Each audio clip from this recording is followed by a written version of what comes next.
Hi, my name is Renee and I'm a senior, and I'll be your moderator for the panel tonight. But before we get started, I'm just going to give you a brief overview of the Teen Wellness Committee that Christine mentioned, and also of the book that you saw when you were coming in.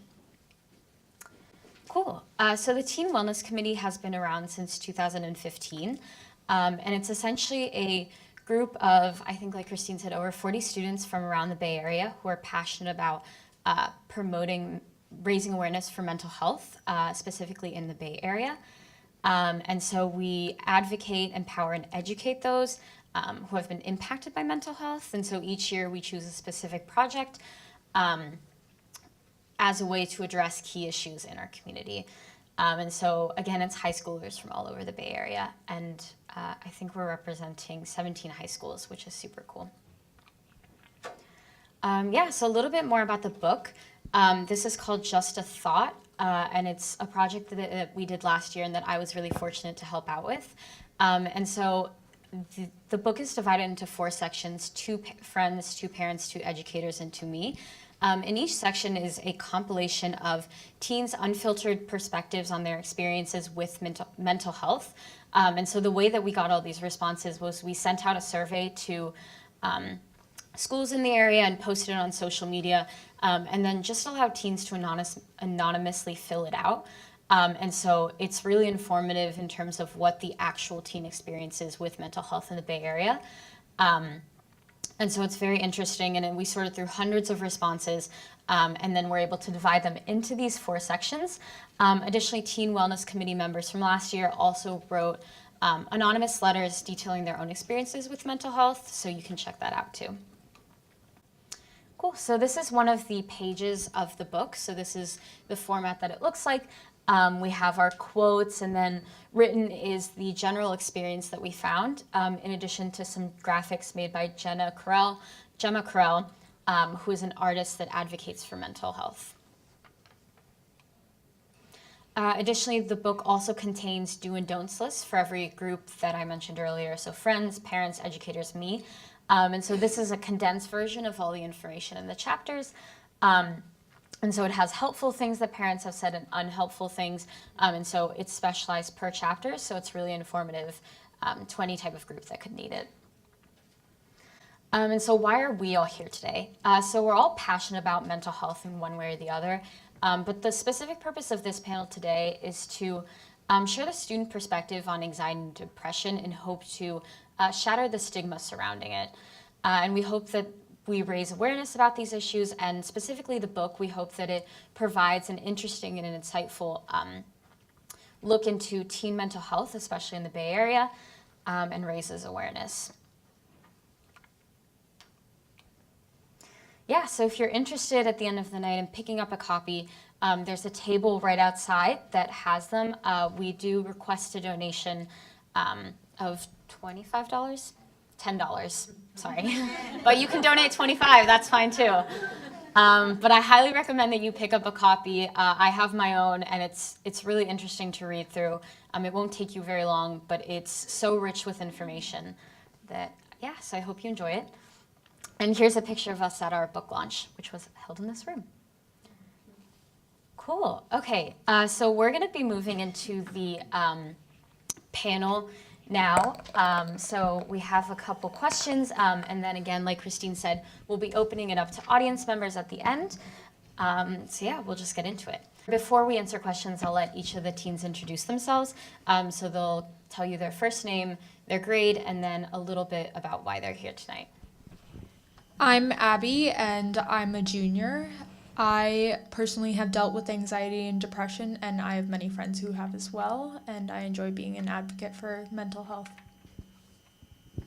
Hi, I'm Anushka. I'm a senior, and I'm here because I saw a lot of my friends and my family members kind of struggle with mental health issues, and there weren't very many conversations around it, and so I thought that this was a big issue that needed to be solved in my community.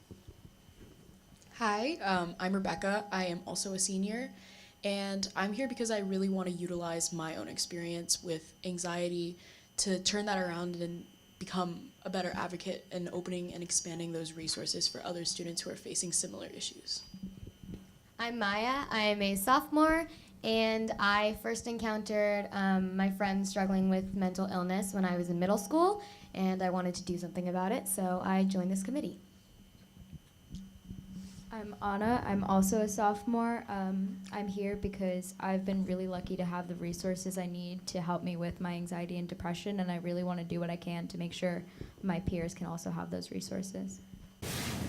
Hi, I'm Izzy. I'm a junior, and I've had experiences with anxiety, depression. I've seen a lot of my friends go through the similar experiences as well, so I just wanted to advocate and talk about it. Awesome. So this first question is for Anushka. When and how should a parent initiate a conversation with their child about mental health? So I think that it's really important to kind of establish a relationship first, like having nothing to do with mental health and preferably having nothing to do with school. So I always think that it's important to like ask your kids about their day, but don't ask about school, don't ask about academics. Ask how their friends are doing, ask how they're doing, ask about their hobbies, everything but school, because we're at school for too many hours a day, and just talking about it more can cause more stress and you're not really getting to know them on a more personal level. And so after that, I would say to develop a relationship, and then they will be like, your teen might be able to kind of talk to you about things other than themselves, because if you think about it, like you wouldn't, if someone who you didn't know very well just didn't know you very well and then asked you like, oh, how's your mental health, like you wouldn't be comfortable enough to share it. But if you develop a close relationship, not having to do with mental health, not having to do with academics, then that relationship might be able to blossom. I think it's also really important to understand that when your child is having a mental health struggle, they may not necessarily be able to vocalize it to you. So learning how to spot differences in behavior is also really important, besides your kid just approaching you and saying, I'm anxious or I'm depressed.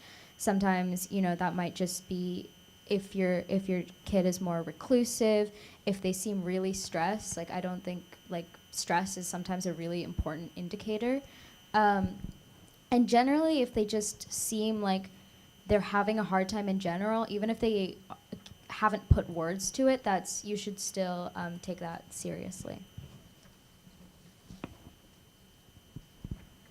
Anyone else? Yeah, it really doesn't hurt to just, if you're not sure, you can always just ask, are you feeling okay? It's not a very intrusive question, but still gives them the opportunity to be like, hey, maybe I'm not feeling okay. And asking that question is really important if you're unsure about how they're feeling.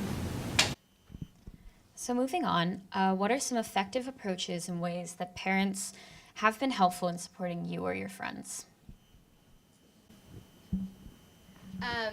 I would say that the number one thing to do and always to do is to offer to talk to them and primarily to listen. And that doesn't mean to ask a million questions, but it means that if they want to talk, and that's their decision whether they want to or not, that you sit and listen. And you don't ask questions, and you just listen, and you don't, you validate their feelings and you listen. I would say that the second most important thing is to ensure that they have a trusted adult, whoever that may be, who they feel comfortable going to and talking to and confiding in, and also accepting that that person may not be you, because parents are not always the number one person that students want to go to talk about their mental health.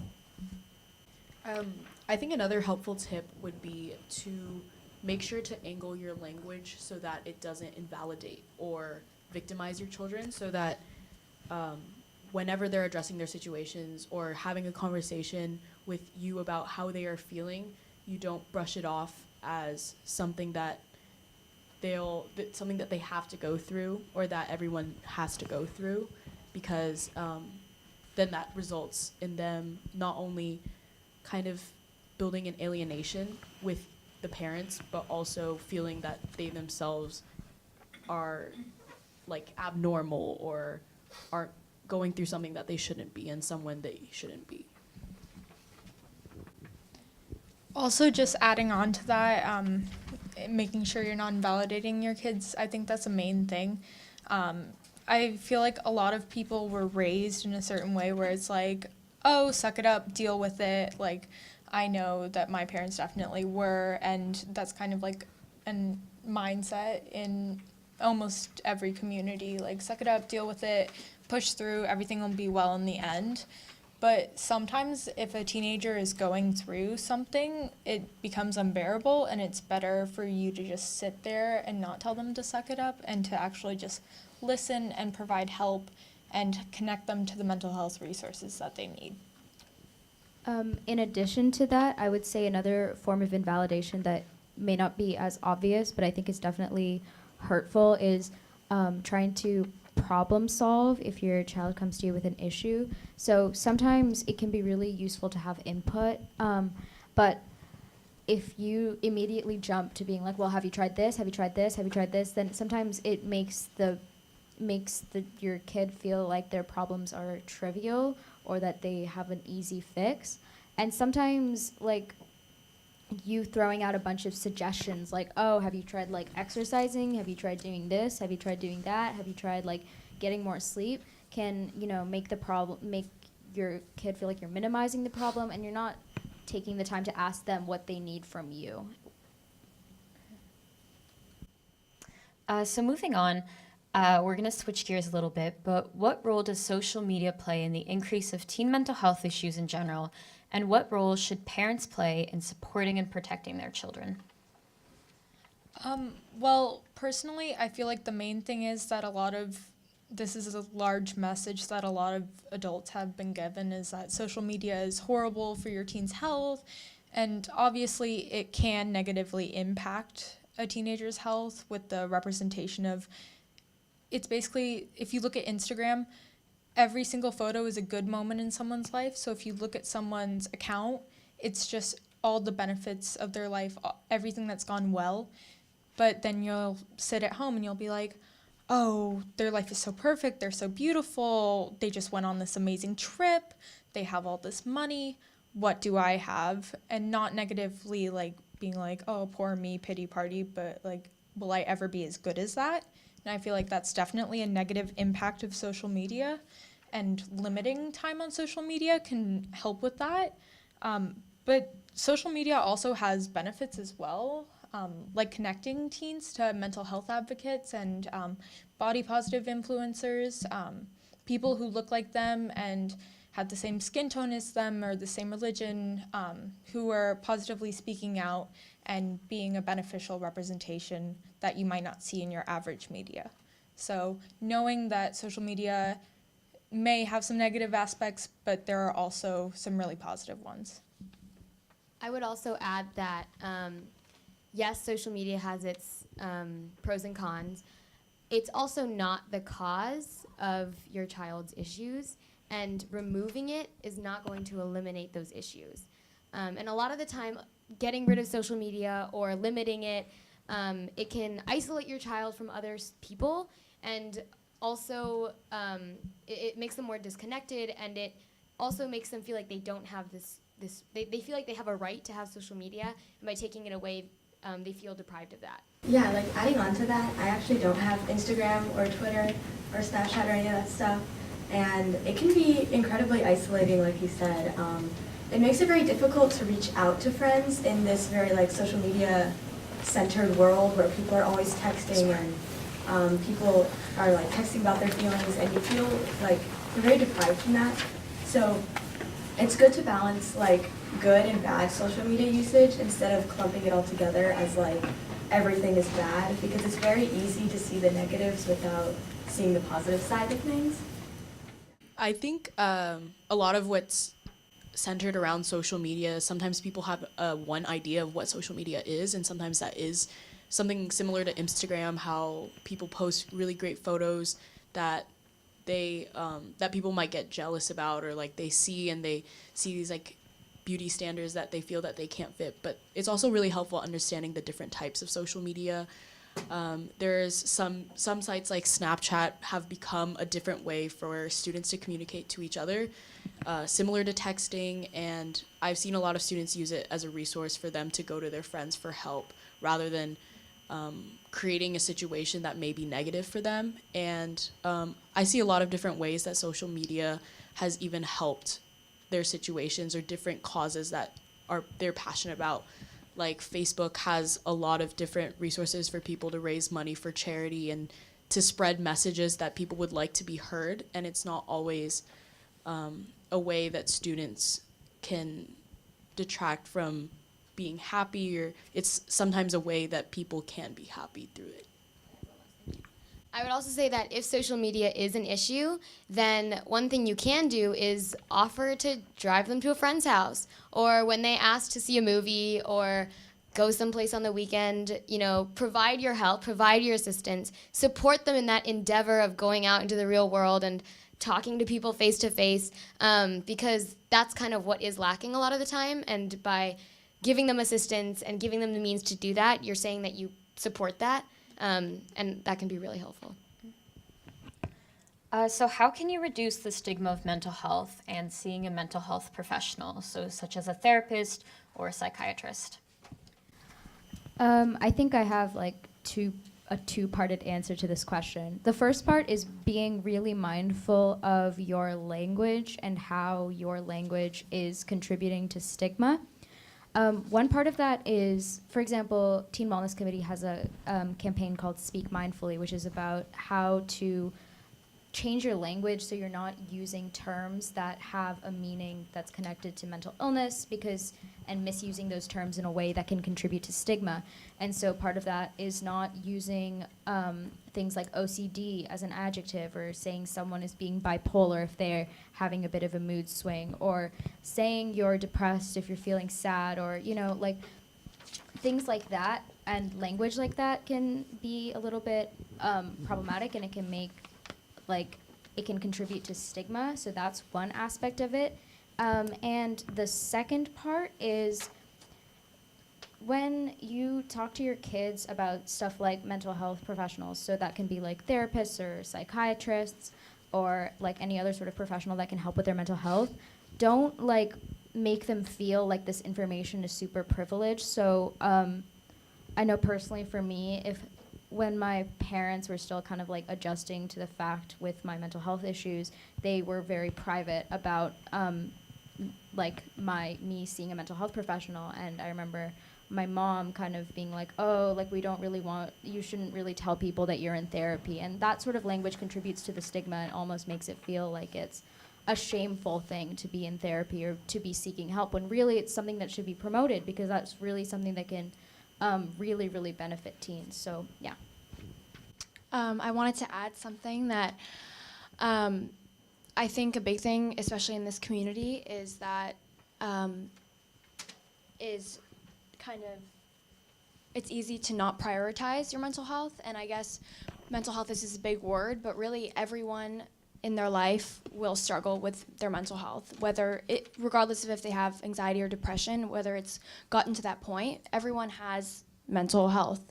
And there are different ways that you can help it. Obviously, you're feeling better at some times and feeling worse at other times. But a big thing is accepting that if your mental health is not good, nothing else in your life will be good. You will not be able to do well in school. You won't be able to go to college. You won't be able to have friendships. So if that little piece, it might seem like a little piece, but if that piece in your life is lacking, nothing else in your life will be good. So it's almost like if it's not a priority, if it's not if it's not over school, if you're not encouraging your child to move a test or skip homework to sleep earlier or seek help or see a friend, and they haven't in a while, then it's kind of builds on top of itself.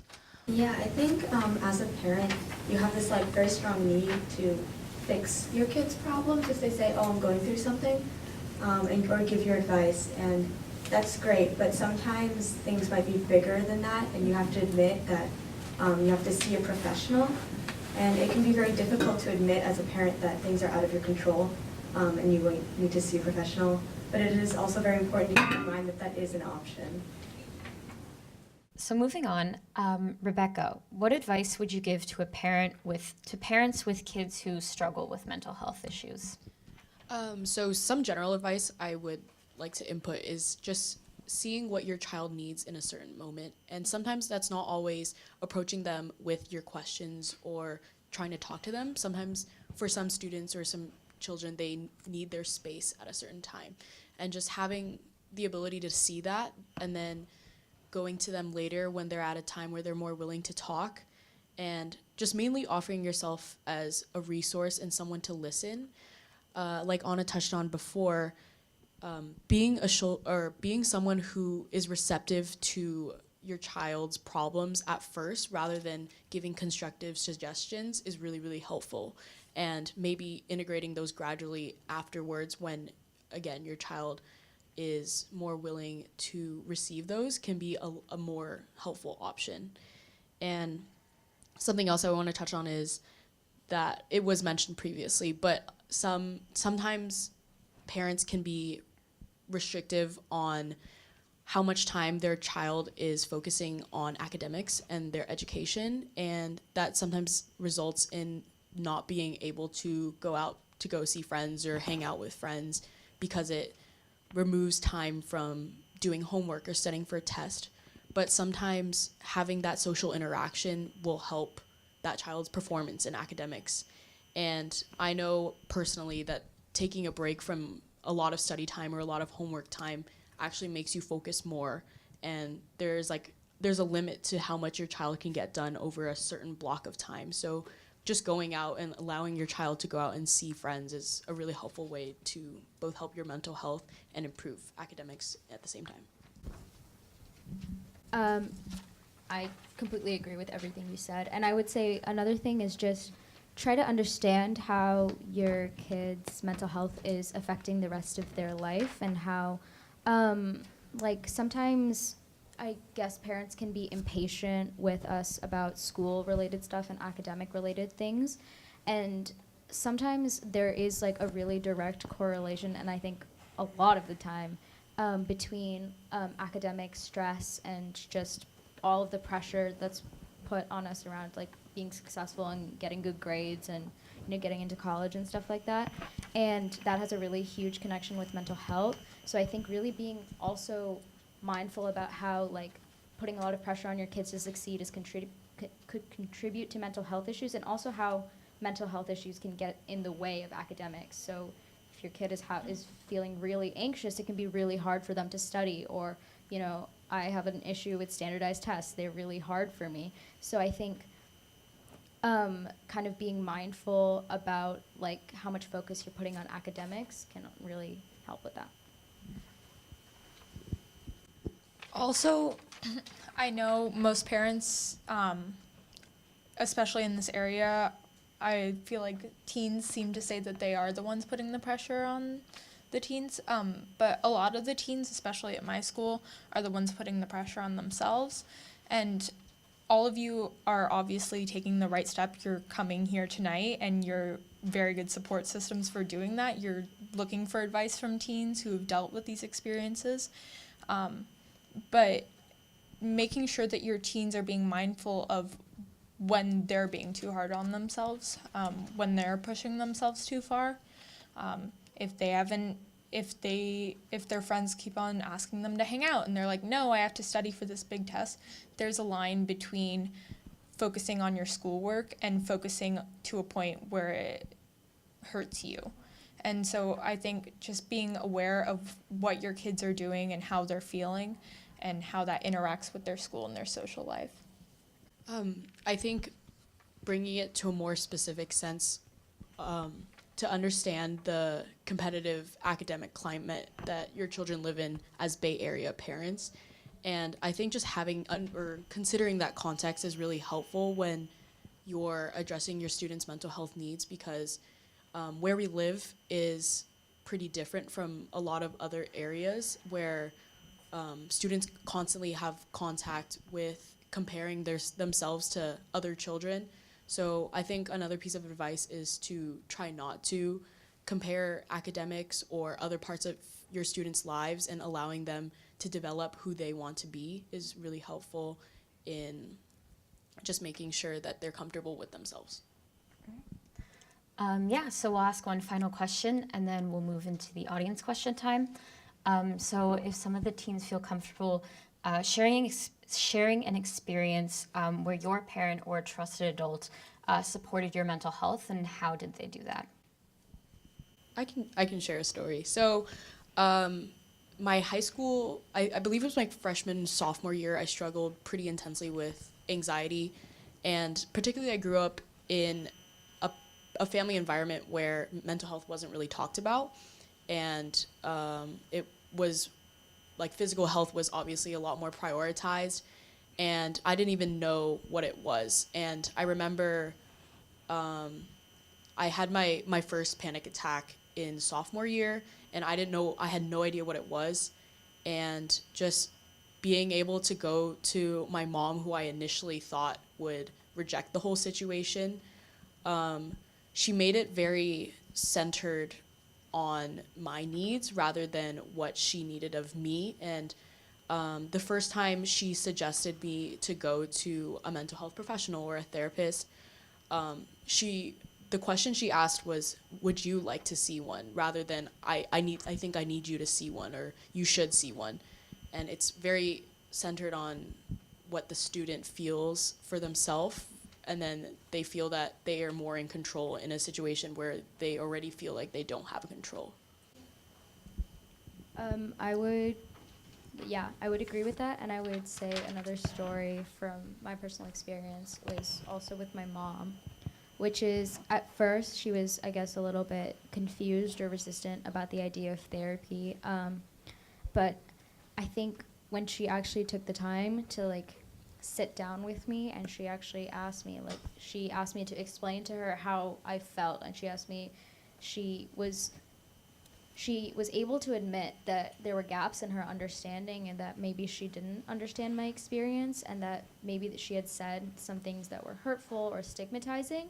And I think taking the opportunity to learn from your kid is so, so important, because I think that's when you can get so much closer with them. And I think, you're all here tonight because you wanted to hear a teen perspective. And I think extending that to your own kids and making sure you hear what they have to say about their own mental health and their needs, and kind of admitting where you might not know. You don't have to be all knowing. And I think I really appreciated that sense of vulnerability, that we were able to have a conversation as equals. And I think that's super, super important. Last year was my junior year, which is a particularly hard year in high school, and I was going through a very hard time between in the winter, and I'm fortunate enough to grow up in a family where mental health and we call them sources of strength were very commonly talked about. And so personally, one of my biggest sources of strength is meditation and yoga, but everyone has their different sources of strength. And obviously my family support and my friends are also a big part of my sources of strength. And I would say that accepting that sometimes your kid is going through a hard time and they need to take a break in every other part of their life is very important. And also maybe making sure that they have one or two or many sources of strength in their lives, because that is so important.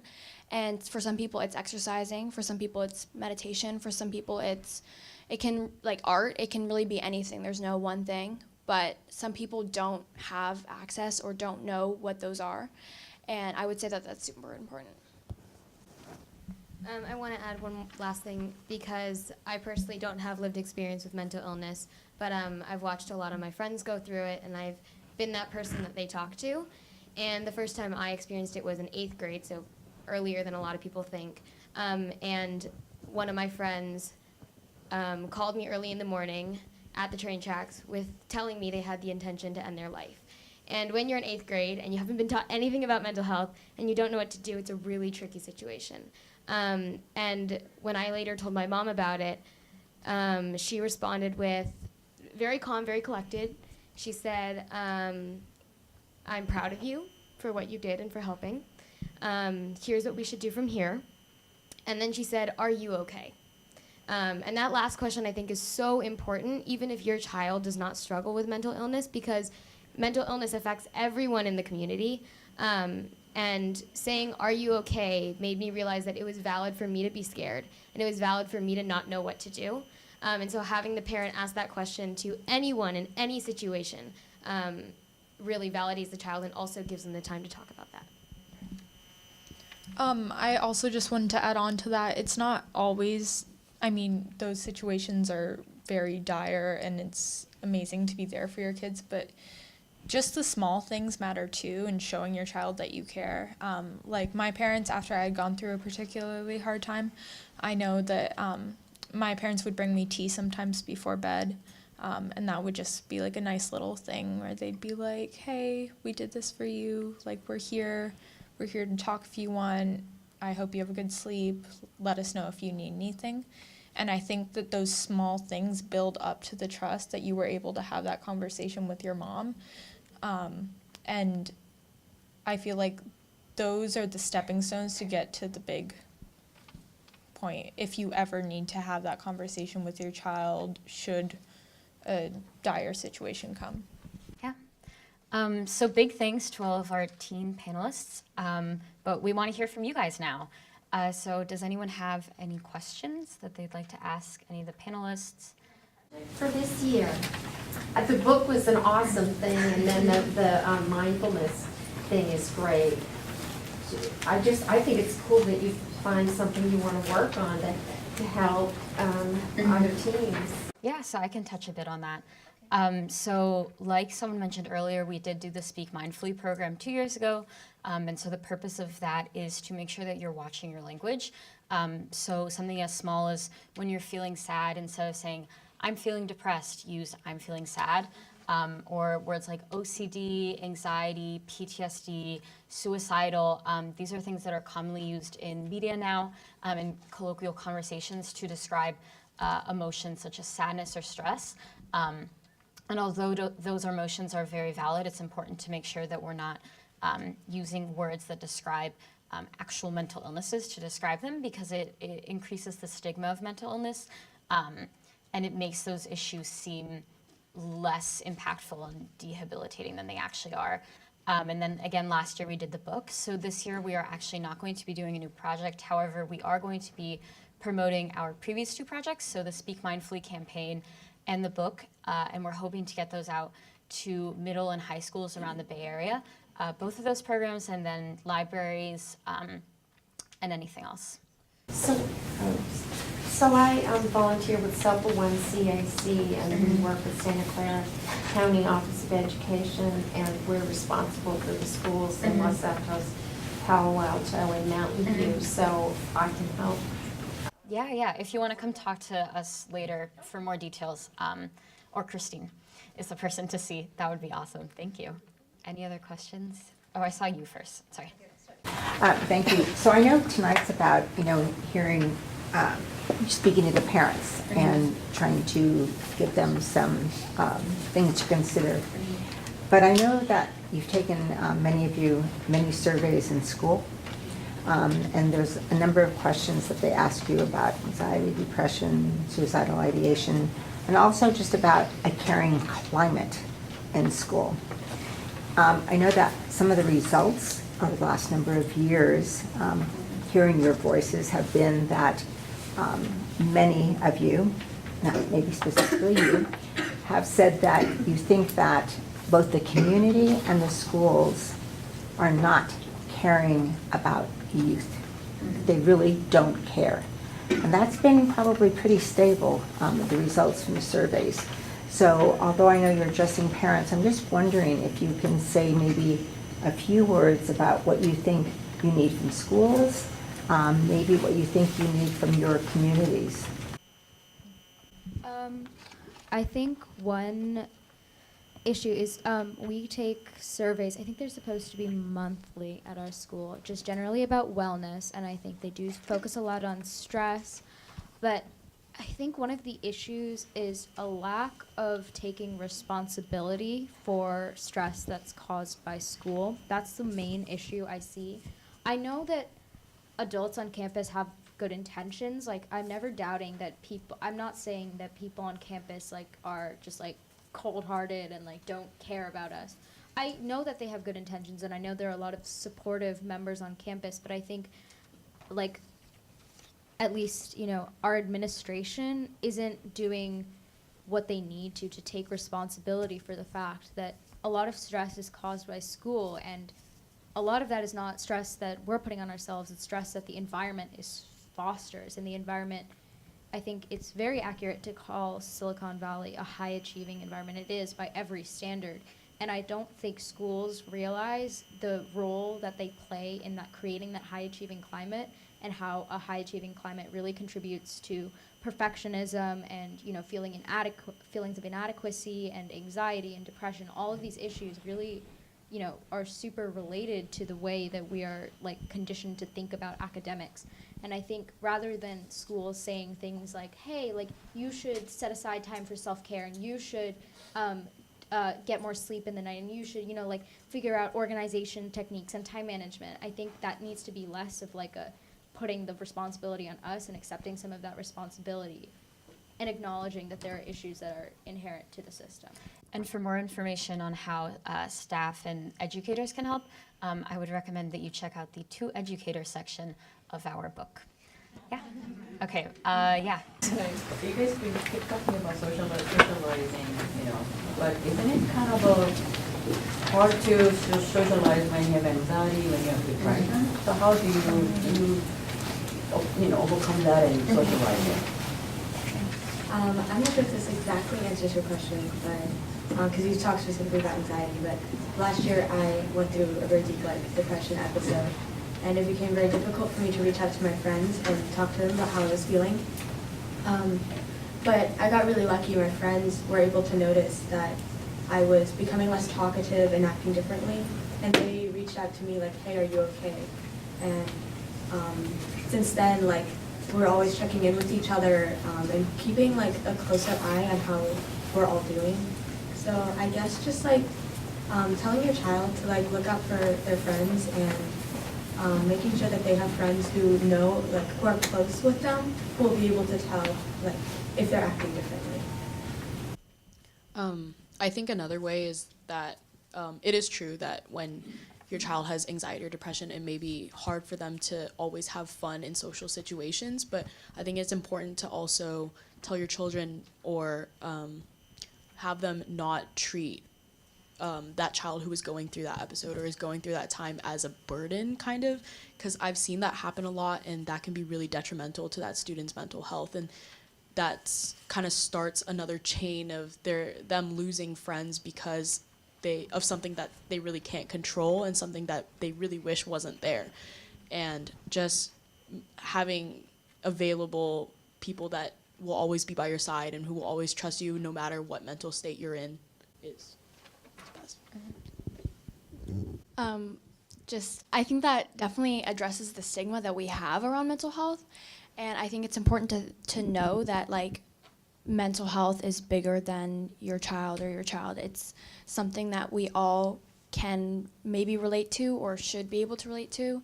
And so I guess if by creating, like, a kind of, as much as you can, a destigmatized environment for your child to share about their mental health, then they can share about their mental health to their friends, and their friends, I promise you, will have something to say to that, whether it's relating themselves or being able to be there or not. And then if they're not there, then you know that you shouldn't be friends with them. So, yeah. Any other questions from the audience? Yeah. I just have a comment that you guys are so brave, and I am so proud of you for sharing your stories, because that is stopping stigma and helping other people speak up and get help. So I just wanted to thank you.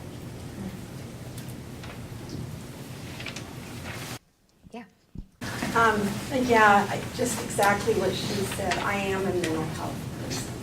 And I think it would be incredible if you guys could go into schools, these schools, because I've witnessed that too from the school side, and say everything you've said here to teachers, to administrations. I'm thinking of about 3 different schools in the area that are clueless about what you're all saying. I think you're amazing. If you have any requests, Christine is the person to see. Again, yeah. Yeah, go for it. I just wanted to say I am all about you to kind of piggyback off of that. You guys are amazing. You guys have wisdom beyond your years, and I've learned so much in this session. I have a child, and so it kind of goes to what you said. He's had anxiety since kindergarten, and it's only recently that with all this learning and language that we have, that we've labeled as anxiety. It's been stomach aches since kindergarten, and he's an 8th grader now. And there were other things that exhibit the anxiety. My question is, he still hasn't acknowledged it, and so how do I approach the topic? Because he's kind of in denial, but at what point can I hope that he will see it, and how much do I prod, how much, I want to put the hints out there, but how do I kind of lay the land so he feels that at some point he'll realize what's going on and label it as anxiety, or label it something's going on instead of the denial and resistance right now from him. And we're trying to stay back and let him kind of find it. Yeah, I think you're right to give him a little bit of space. And I know personally, like, I had the exact same thing. Like, I've had anxiety since, like, I can remember, like, maybe even when I was, like, 3 or 4, but I only really started realizing that it was anxiety at, like, the beginning of freshman year. So, you know, I'm really familiar with that, and I think it can just take time, but I think, like, for advice, it can, like, don't necessarily have to push the label of anxiety on him, but invite him to talk about how he's feeling, and, you know, build the environment of saying, you know, his feelings are valid. He doesn't necessarily have to, like, fit a certain label to it or have, you know, a diagnosis or anything like that to make it valid. But if you acknowledge that maybe sometimes he doesn't feel the best, like, if you can acknowledge, like, find a word that maybe he's comfortable with at first. If he's labeling it as stress, then maybe, like, go with that. And just so that at least you can start talking about it with him. Allow him to share what he needs to share, but make yourself a resource and, like, allow him to, like, feel open with his emotions and feel open with how he wants to label it or express his emotions to you, because, you know, that can be a really difficult process. And I wanted to say, like, I applaud you, and I think that's, like, a really hard thing to do, and I hope, and, like, good luck with that. Yeah, go for it. I just want to say that I guess kind of something to think about is that you only know what's in your head and you only know what's in your body. So, like, your son, like, has felt this way since he can remember. And so you don't know what's normal. You don't know if you're feeling sad, or you don't know if everyone feels this way. Like, everyone's sad all the time. Like, or if I have depression, you know, so you never really know, because it's hard to know when all you've lived in is your own body.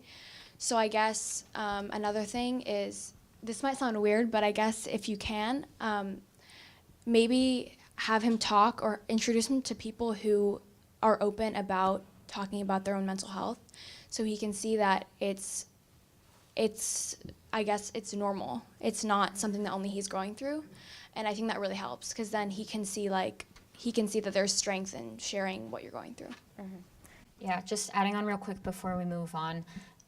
In middle school, mental health is extremely stigmatized. I never heard anything about it until maybe my sophomore year of high school. So especially now, I'm not surprised that he's struggling a little bit with accepting it, just because you never really hear about it. That is something we are trying to change, but just be aware that right now it might be a little difficult for him. So other audience questions? Yeah, in the back. The question's kind of on the card, but I want to word it a little differently about how living in the area, and you mentioned that a lot of the kids self-impose the stress on themselves, and the perfectionists, I have to be perfect. If we're dealing with a student or a child in that situation, is there any language that you find most helpful to support someone when you're not putting the stress on them, but they're self-imposing it? Language to kind of help them start achieving, like, how to balance things a little better and be okay with mistakes and learning from it, and that you don't have to be perfect. Any language that you found helpful? For me, so this is something that I struggled with a lot. Like, my during the middle of my high school years, I focused so much on the individual percentage of every test that I took. And that ultimately led into me having a lot of trouble coping with failure. And I think in terms of language, but more broadly, conversations you can have, is just after your child goes to you about a certain problem he or she's had with school, or maybe talking about a test that they didn't do so well on, or a project that they're having trouble to approach, just to make it something more, they're able to build upon that and not emphasize the result or the extrinsic reward or grade that they're getting from that certain test or project, to more emphasize like the process of going through it and how to better problem solve when they do run into issues.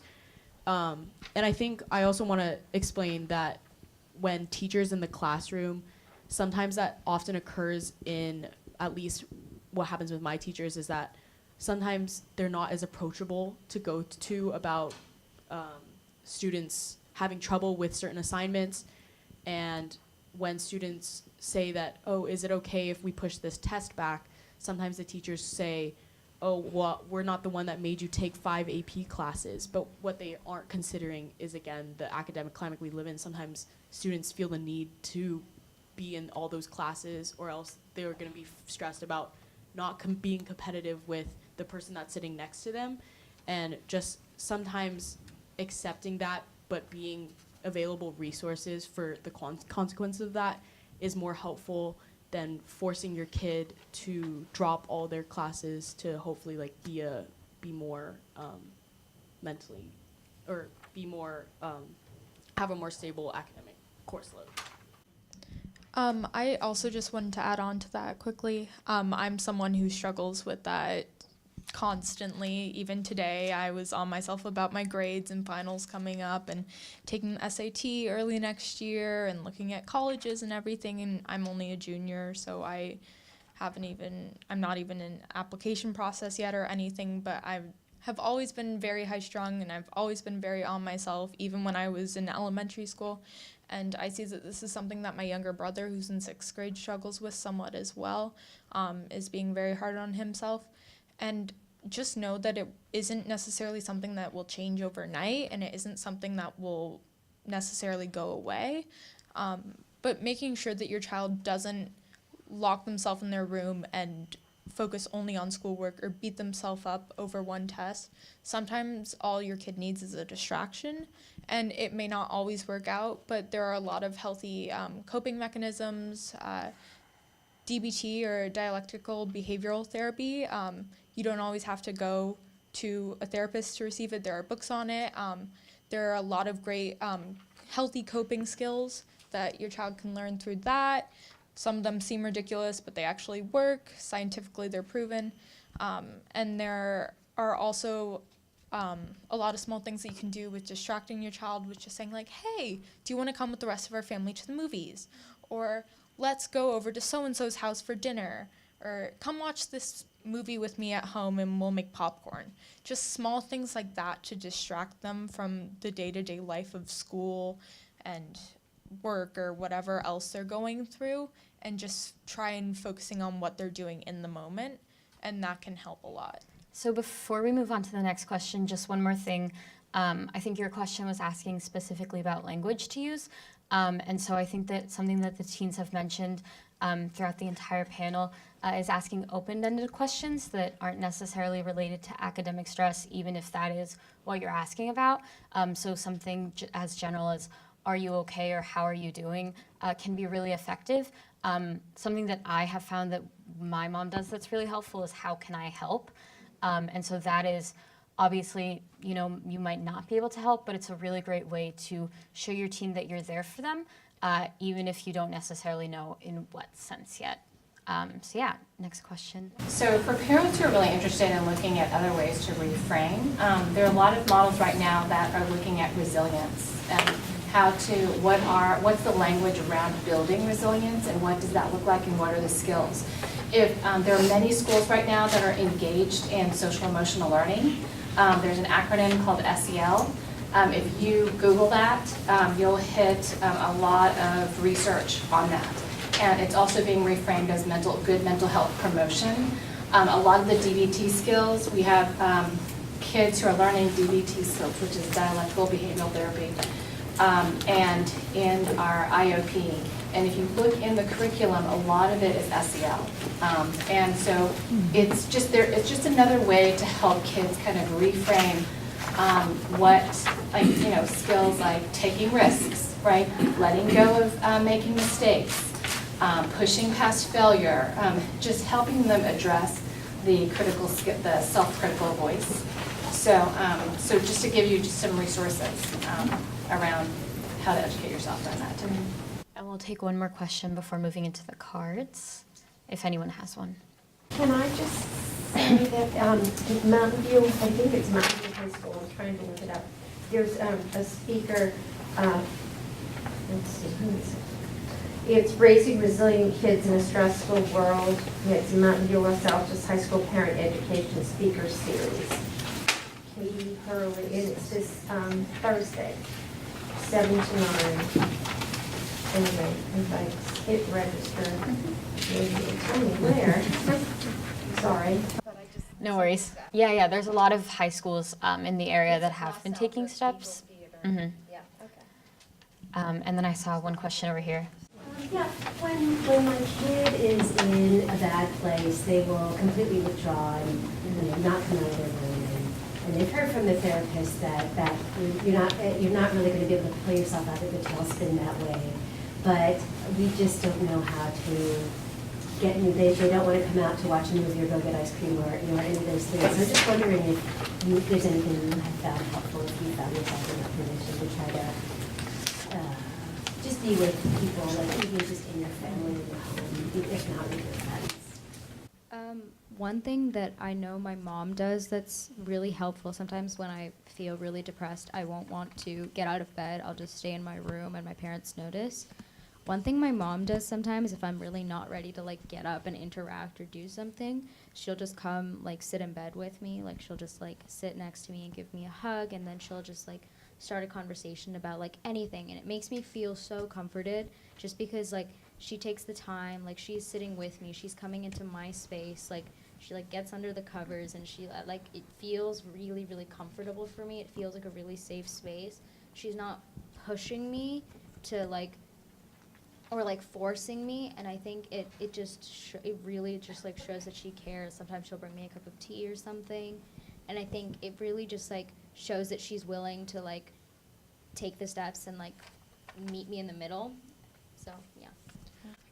I think something you can do in the times that you're a student is not feeling that way, like they're more open and in their like normal sense, I guess, is building a relationship that is peer-to-peer rather than a parent to a child, because I think that's something that's probably the number one thing my mom did that helped me get a much better relationship with her, is that when I grew up, I always like saw my parents as, there was always like a power dynamic there. There was like, my parents were someone that had authority over me, and then I had to listen to what they had to do.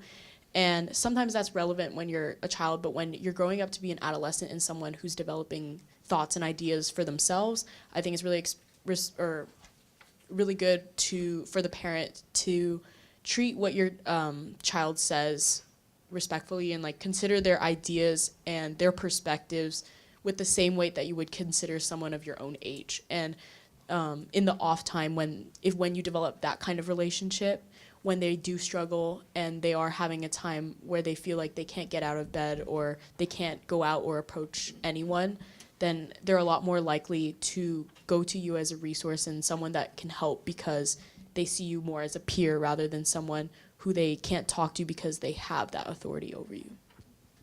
Okay, so we'll move into some of the questions on the note cards now.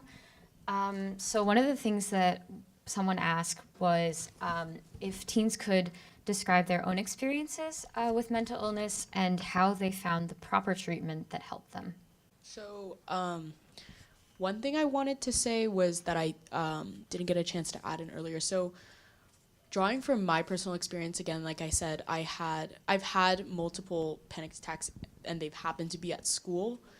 And one thing is that when I was having a panic attack, a guidance counselor finally found me. And a lot of times counselors voice themselves as ample resources for their students. But the counselor kind of told me, I don't really know what to do. And they brought me to administration, who then took me to a police officer. Yeah, and was like, we need your name for essentially liability purposes. And that's when I kind of saw that a lot of counseling staff and people who voice themselves as resources are actually not completely educated about the reality of the situation. And again, that goes towards destigmatizing our environment and acknowledging that, like, it's present that a lot of people don't know. And that's not necessarily their fault. It's because, like, they don't have the resources to actually know about the situation. And then that's what we as a committee are trying to change as well. And I think that one of the objectives that I really want to pursue is better or properly educating the counseling and administrative staff at a lot of our high schools around here, because these are sometimes, like, when you're not at home, the parents aren't always accessible to help their children, and sometimes it'll be at school where they're going to need a trusted adult to help them out, and then helping the counselors and the administrative staff really understand what's going on will help that as well. Like I mentioned earlier, I have generalized anxiety disorder, and I have clinical depression. And I think it was you who mentioned with your son, like, I've always, like, had those types of issues, but it took me a lot of time to kind of put words to the experience and understand that what I was experiencing was anxiety, and that, like, feeling that, like, my baseline state was depressed, that I wasn't normal. And I think that took me a really long time to come to terms with and understand. So I think sometimes as a parent, like, I think one of you was mentioning earlier that, like, if the only perspective you have is yourself, then it's really hard to know that there's something that's a problem. Like, you might just not have the words to put to it.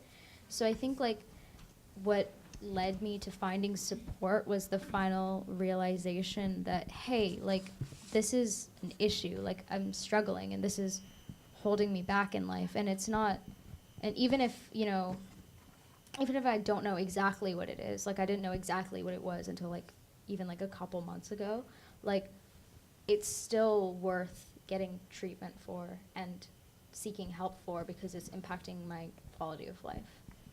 Okay. So one more question for time's sake, but if your question was unanswered or you think of one, feel free to come talk to us afterwards. But how can parents, besides showing up to these events, gain more knowledge and understanding of the teens' experience with mental health in the Bay Area? I would say that the main thing is talking to your kid and talking to their friends, and not outwardly being like, so do you guys have mental illness? Because that's awkward. Obviously, no one wants to answer that while they're riding in the back of your minivan to soccer. But creating an open environment for not only your kid, but also their friends, having a warm home, knowing that they'll be safe there, and allowing that kind of, again, not necessarily, I understand that obviously in a lot of households there's a issue of power dynamics with parents, but I feel like not always that needs to be in place, and that kind of peer-to-peer level conversation of treating your,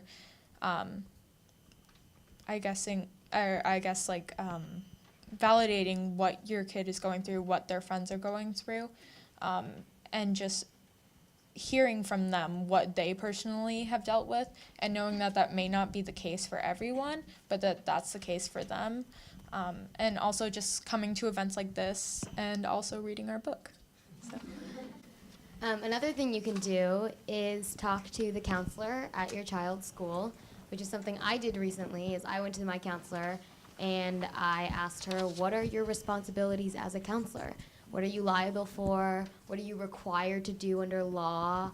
What are the confidentiality agreements? Getting myself educated, and I think parents should do that too, made me feel comforted actually, because now I know when I talk to a counselor or when I suggest a friend does, I can do that from an educated perspective.